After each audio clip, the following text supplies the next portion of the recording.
Mesdames et messieurs, vous l'avez compris évidemment, la personnalité de l'année est Monsieur Laurent Fabius, le ministre des Affaires étrangères et du Développement international.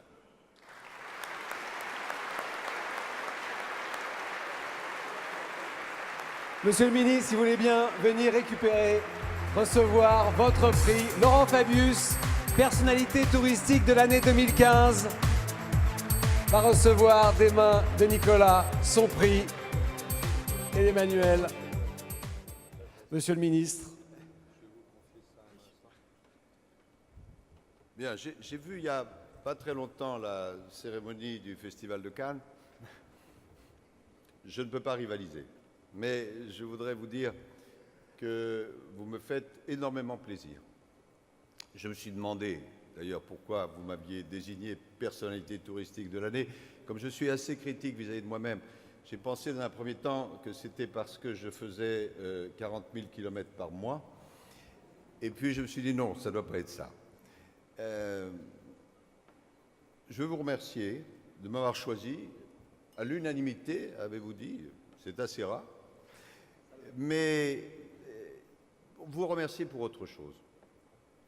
Je considère que le tourisme, et c'est un mot que je vais répéter au cours des semaines qui viennent, est un trésor national.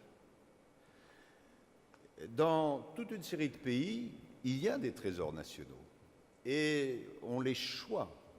On ne les laisse pas comme ça, sans attention particulière. Et quand je pense au tourisme, je vais vous dire pourquoi. C'est ce mot qui me vient à l'idée.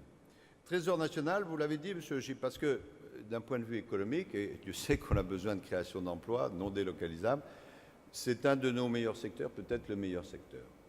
Les chiffres sont connus, ils sont dus à vous. 7% du produit intérieur brut, 2 millions d'emplois non délocalisables et des perspectives absolument extraordinaires. Aujourd'hui, il y a 1 milliard de touristes qui voyagent dans le monde. Dans 15 ans, il y en aura 2 milliards. Si on est capable de prendre une partie importante de ces touristes, les problèmes économiques de la France se présenteront tout à fait autrement. Donc c'est un trésor de ce point de vue-là. Et puis il y a quelque chose que je pressentais, mais que j'ai découvert, c'est que c'est aussi un trésor du point de vue humain. Moi, je passe une partie de ma journée à discuter de sujets aussi réconfortants que l'Irak, la Syrie, l'Ukraine, le nucléaire iranien, etc. Et quand je m'occupe du tourisme, qui me prend aussi une partie de ma journée, ce sont les 35 heures, mais par jour, eh bien, c'est un autre monde. Parce que c'est un monde extrêmement divers, avec des entreprises de toute taille, avec toujours une touche humaine, parce que si on n'a pas cette qualité humaine, il faut mieux faire autre chose, avec des métiers extrêmement différents. Et ça, c'est quelque chose qui me plaît, qui me touche et qui justifie le choix que j'ai fait de demander au président de la République et au Premier ministre, c'est ce que j'ai fait, que lors d'un remaniement ministériel, dont j'ai oublié la date, on m'adjoigne le commerce extérieur et le tourisme. Parce que je pressentais qu'il y avait là, je dis souvent une pépite, maintenant je monte en gamme, un trésor national. Et puis je suis ministre des Affaires étrangères, c'est-à-dire que ma charge, c'est de m'occuper de la réalité de la France à l'étranger, dans les deux sens, c'est-à-dire la perception par les étrangers de la France, et puis le sens inverse. Et le tourisme, dans toutes ses composantes, que ce soit la gastronomie, l'hôtellerie, enfin tout, quand on demande aux citoyens du monde qu'est-ce qui vient en premier, où est-ce qu'ils veulent aller en premier, c'est la France qui sort. Et ce n'est pas vrai dans tous les domaines. Donc on a, comme disent les spécialistes économistes, monsieur Le Givre, un avantage comparatif extraordinaire. Mais on a des concurrents. Et moi qui m'occupe justement de cette image de la France à l'étranger, le fait qu'on ait un patrimoine d'une qualité exceptionnelle, d'une diversité exceptionnelle, pas assez d'ailleurs encore utilisée, le fait qu'on ait une gastronomie, je ne pourrais pas vous accompagner à dîner ce soir, mais j'ai regardé le menu, je pense que vous ne mourrez pas de faim, c'est un atout que tout le monde nous envie mais que nous possédons et qu'il faut absolument exploiter. D'ailleurs, M. Mantilly, qui est le patron d'Atout France, que je remercie pour son travail, vient de me confirmer que un classement international vient de nous faire passer, en termes de compétitivité, y compris de politique publique, de la 7e place à la 2e place. Alors il nous reste un étage à grimper. On ne va pas le faire aujourd'hui, ça aurait été diplomatiquement discourtois, c'est que l'Espagne est devant nous.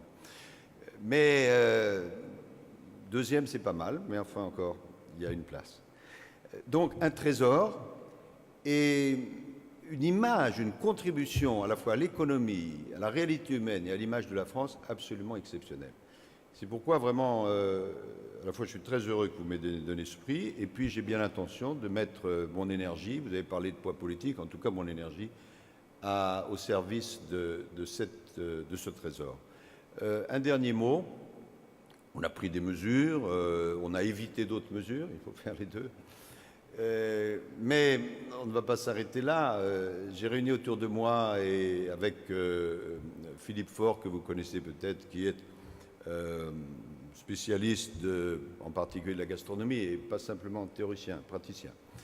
Un conseil de promotion du tourisme, on se réunit régulièrement et la semaine prochaine, on va me remettre le rapport, que j'ai d'ailleurs déjà lu, et j'annoncerai un certain nombre de nouvelles dispositions.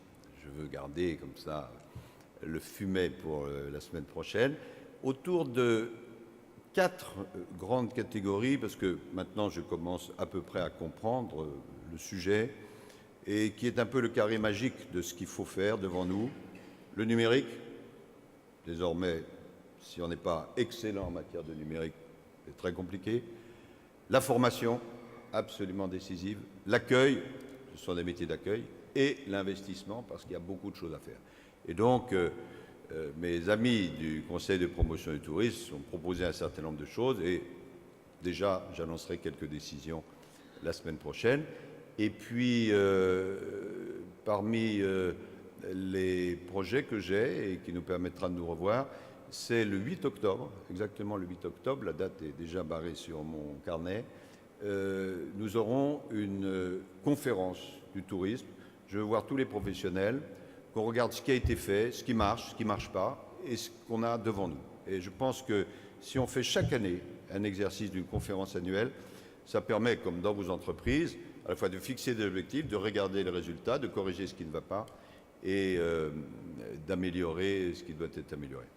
Voilà, donc merci à la fois de cette récompense et surtout de m'accompagner, et on s'accompagne mutuellement dans cette défense et illustration du tourisme. Cette année, j'aurai eu beaucoup de chance parce que j'ai eu 2 prix.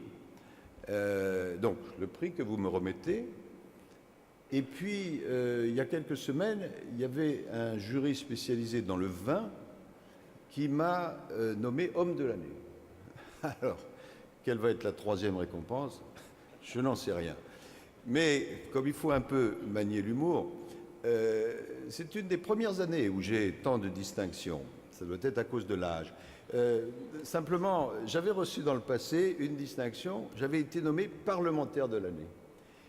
Et j'avais fait observer respectueusement au jury qu'il me récompensait la seule année où je n'étais jamais intervenu à l'Assemblée nationale.